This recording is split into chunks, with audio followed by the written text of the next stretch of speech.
Planet of the Censoring Humans by Taibbi. On April 21st, 2020, just before the 50th anniversary of the first Earth Day, Oscar-winning director-producer Michael Moore released a new movie called Planet of the Humans. Directed by Jeff Gibbs, the film is a searing look at the ostensible failures of the environmentalist movement to which Moore and Gibbs both belonged. Jeff and I were at the first Earth Day celebrations, Moore laughs. That's how old we are. That's how old I am, too. Distributed for free on YouTube, the film's central argument is that the environmentalist movement, fattened by corporate donations, has become seduced by an industrialist delusion. The whole idea of the film was to ask a question. After 50 years of the environmentalist movement, how are we doing? Recounts Moore. It looks like not very well. Moore and Gibbs challenged the idea that both the planet and humankind's current patterns of industrial production can be saved through the magic bullet of renewable energy. The film shows lurid examples of various deceptions, like the oft-used trick of replacing coal plants with new natural gas plants, which are then called clean or green, or the hideous trend of describing the burning of trees as a renewable energy source. Environmentalists denounced the film as riddled with lies and misinformation, claiming among other things that Moore used old data to discredit green technology. A campaign to remove the film from circulation immediately took shape. Within 24 hours of it going out on YouTube, people got to work on trying to take the film down, explains Moore. He immediately started hearing about emails denouncing the film that were being circulated to what seemed like everyone on the left. An action letter composed by environmentalist Josh Fox was circulated describing the film as dangerous, misleading, and destructive, and demanding an immediate retraction. Films for Action, an online archive of progressive movies, initially bent to Fox's demands by taking the film out of its library, only to put it back up a half-day later out of a desire to avoid a messy debate about censorship. I want to say before I go any further into the article that Taibbi of The Useful Idiots is absolutely well positioned to make any criticisms of this movement of censorship. I haven't mentioned him more than a couple of times in the past, but he's definitely on my no sheepdog list. I'd say he's a straight shooter. He and Katie Halper I'd put right up there with Aaron Mate and Max Blumenthal and Glenn Greenwald. An intense campaign of editorials followed, and roughly a month later, YouTube actually removed the film. The platform cited a 4-second piece of footage shot by filmmaker Taibbi Smith that supposedly was a copyright infringement. Moore, who says all his films are heavily lawyered, insists the footage was legal under fair use laws, which allow the use of portions of copyrighted work without the permission of the owner. In one of many ironies, fair use laws have long been celebrated by progressives as an invaluable tool for journalists and artists. The significance of the Moore incident is that it shows that a long-developing pattern of deletions and removals is expanding. The early purges were mainly of small fringe voices on either the far right or far left, or infamously fact-challenged personalities like Alex Jones. The removal of a film by Moore, a heavily credentialed figure long revered by the liberal mainstream, takes place amid a dramatic acceleration of such speech suppression incidents, many connected to the coronavirus disaster. A pair of California doctors were taken off YouTube for declaring stay-at-home measures unnecessary. Right-wing British broadcaster and trumpeter of shape-shifting reptile theories David Icke was taken off YouTube. A video by Rockefeller University epidemiologist Knut Witnowski was taken down, apparently for advocating a herd immunity approach to combating the virus. These moves all came after the popular libertarian site Zero Hedge was banned from Twitter, ostensibly for suggesting a Chinese scientist in Wuhan was responsible for coronavirus. In late April, the World Socialist website, which has been one of the few consistent critics of internet censorship and algorithmic manipulation, was removed by Reddit from the r coronavirus subreddit on the grounds that it was not reliable. The site was also removed from the whitelist for r/politics, the primary driver of traffic from Reddit to the site. Then in early May, at least 52 Palestinian activists and journalists were removed from Facebook for not following community standards, part of a years-long pattern of removals made in cooperation with the Israeli government. On May 13, human rights activist Jennifer Zheng noted that YouTube was automatically deleting Chinese language references to terms insulting to the Chinese government, like gongfai or communist bandit. Congressional candidate Shahid Buttar complained an interview with Walker Bragman about Democrats supporting surveillance powers was removed by YouTube. I bet Nancy Pelosi told them to remove it. Oh wait, that's a conspiracy theory. Maybe they'll remove me next. Evan Greer of the speech advocacy group Fight for the Future had a post flagged by Facebook's independent fact checkers, in this case that noted pillar of factuality USA Today dinging him for a partly false claim that the Senate had voted to allow warrantless searches of browsing history. These and many other incidents came in addition to a slew of movies aimed at right-wing speakers accused of varying degrees of conspiratorial misinformation and/or hate speech, from a decision by Twitter to begin fact checks of Donald Trump to wholesale removals from Facebook of anti-immigrant sites like VDare and the UNZ Review.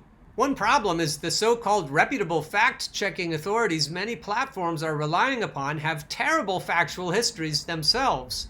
There's an implication that misinformation by foreign or independent actors is somehow more dangerous than broadly disseminated official deceptions about U.S. misbehavior abroad or manufactured scandals like Russiagate. We now expect libertarian or socialist pages to be zapped at any minute, but none of the outlets which amplified the bogus Steele dossier have been put in internet timeout. Moreover, despite widespread propaganda to the contrary, the new movement to regulate speech on platforms like Twitter, Facebook, Instagram, and YouTube is actually censorship. In the United States, high-ranking politicians in both parties have held congressional hearings and threatened these tech companies with tighter regulation and taxation if they do not develop policies for combating the fomenting of discord. Well, this fomenter of discord is not long for this life then. It's true, Mark Zuckerberg has had to testify in Congress. I don't know about you, but I don't trust Congress. Basically, that means that the CIA is running Facebook and that they're running Twitter and Reddit and all the others. In response, these companies, which as recently as 4 or 5 years ago were disavowing editorial responsibilities, in the case of Facebook going so far as to deny being a media company at all, are now instituting vast new controls. It's a clear symbiosis. Governments permit mining of lucrative markets in exchange for access to the platform's monitoring powers. So we absolutely live in an authoritarian fascist state. That's censorship, says Andre Damon of the World Socialist website. That's a First Amendment issue. Throughout the last 4 years, it's mainly been left to people affected by these new policies to point out the obvious, that relying on star chambers of corporate gatekeepers to oversee information flow will have dramatic consequences. These voices seem to be the only ones interested in sticking up for the rights of political opponents.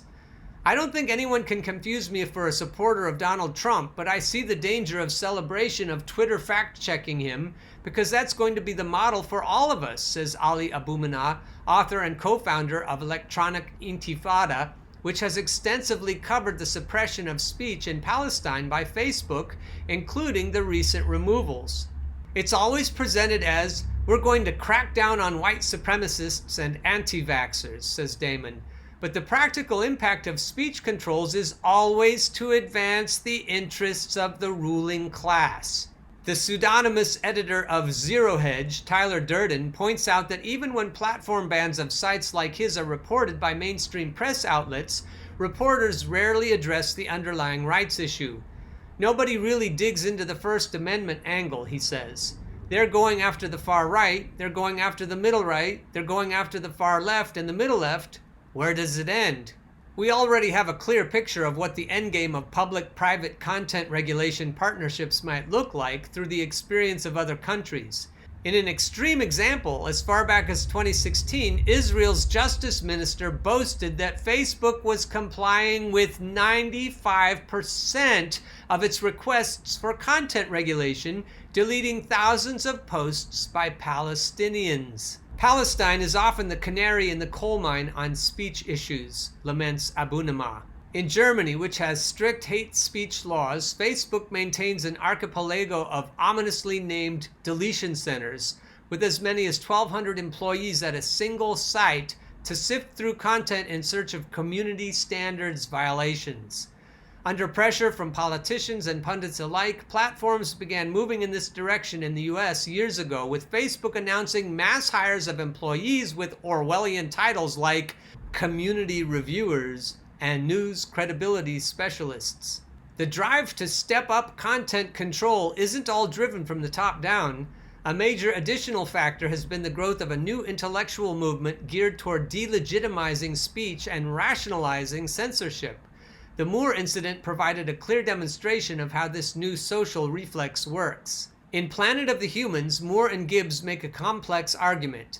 In essence, they charge that people have become dependent upon the high-consumption lifestyles made possible by fossil fuels, and that it's our addiction to that way of life, as much as to fossil fuels themselves, that is driving humanity off a cliff. That's the gist of the argument I made today in my other segment about neoliberalism killing off George Floyd. Their core criticism is aimed at big-name environmental leaders like Bill McKibben and Robert F. Kennedy Jr., whom Gibbs and Moore argue have de-emphasized this truth to sell a fantasy, profitable equally to industry and environmental movements, that we can innovate our way to survival. As is usually the case with Moore movies, Planet of the Humans comes across as a case for the prosecution. Whether he's denouncing George W. Bush or the healthcare industry, Moore always sails close to the wind factually and often leaves out mitigating information a traditional journalist would feel obligated to include. This movie is no different. For instance, audiences are not told until the credits that McKibben, who is depicted on film celebrating the beauty of burning wood chips, eventually came out against biomass plants. It's easy to see why McKibben would be upset at the portrayal of him in the center of an argument that the environmental movement has overstressed the possibilities of renewable energy at the expense of changing consumption patterns. After all, he's written books and given talks addressing that problem. Then again, most of the criticism of McKibben comes in the form of footage of him talking, and liberal audiences never had a problem previously when Moore declined to add humanizing context to unflattering tape of the Don Rumsfelds and Charlton Hestons of the world. Moore's movies have always been designed to gut-punch audiences, and his MO is being unafraid to be accused of being unfair when he's warning of disaster in Iraq, of a future of normalized mass shootings, of a failure to address working-class issues he correctly predicted would lead to electoral victory by Donald Trump, etc. He's a provocateur who dares opponents to call him out on the facts. Here he is musing about a $10,000 reward for anyone who can find errors in Fahrenheit 911. Planet of the Humans features all of these tactics that simultaneously made traditional journalists nervous but earned plaudits among committed liberals. One gets the sense that Moore, his skin leather thick after years of media battles, is intentionally provoking a backlash in an effort to kickstart what he feels is a debate people are running out of time to have. Still, it's easy to understand why activists who've dedicated their lives to closing coal plants and developing cleaner energies would feel betrayed at the depiction of alternative energies as failed or even counterproductive exercises in self-deception. The footage that caused YouTube to yank the film came in the middle of a brutal montage showing all the different rare industrial materials that have been mined via earth-disfiguring methods in the making of solar panels. A sequence as painful to watch as the infamous "Wouldn't It Be Nice" montage of devastated Flint in Roger and Me. Is it right, as multiple critics have wondered, to show such a punishing visual without noting advances that have made solar cleaner and more efficient since the early scenes in the film were shot? If the criticisms of Moore's film stopped with questions like these, they might have been more sympathetic. Moore and Gibbs seemed anxious to engage such questions. Maybe we're wrong, Moore says. We'd have liked to have that discussion. That was a big reason we made the movie. Instead, critics rolled out a now familiar playbook to depict the movie as too villainous to exist. The Trump era has seen the unveiling of a range of nuclear arguments against unwelcome speech. Progressives who traditionally decried censorship now often embrace it with gusto in cases of, quote, misinformation. White supremacy and other forms of bigotry and conspiracy theory, in quotes, among other things. The new take is that episodes like Brexit, the election of Donald Trump, the Charlottesville tragedy, a cascade of racially motivated mass shootings and cases of police violence, and more recently the coronavirus disaster, have all proven that incorrect speech can no longer be tolerated. It's now understood that consequences are simply too severe, especially for disadvantaged communities. In the multitudinous critiques of Planet of the Humans, a creepy kind of rhetorical intersectionality is observed. Moore's film is consistently depicted as not merely misinformation, conspiracy theory, or Trumpian hate speech, but somehow an interlocking combination of all of these things. Critics all seem to have gotten the same memo. I wish Michael Moore would come on this show and talk about where those memos come from. I think a lot of them come from the CIA-funded Creative Artists Agency. But what do I know? I'm not an authoritative source. The biggest criticism comes in the film's focus on overpopulation, which I also focus on. In one much derided scene, the director Gibbs notes it took modern humans tens of thousands of years to reach a world population of 700 million, but then tapped into millions of years of stored energy, increased by 10 times in a mere 200 years.